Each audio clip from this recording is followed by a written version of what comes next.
اليوم يا إخواني يوم الوعي، واحفظوا اليوم ايه؟ يوم 10 مارس، بكرة يوم 11 يكون فات شهر على زواج حسني مبارك.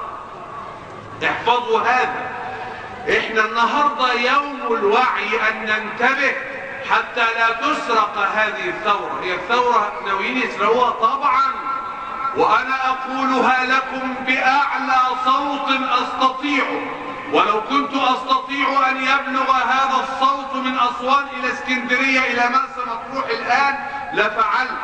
انا لست ممن يثقون في المجلس الاعلى للقوات المسلحة، بل انني اعتقد انه يلعب اللعبة الكبرى، وسأسوق لكم الدلائل الان، لاني لم آتي لاجامل الناس، انا جئت لاركز هذه المعاني، وحاسبوني وحاكموني لو لم تكن معاني واضحة.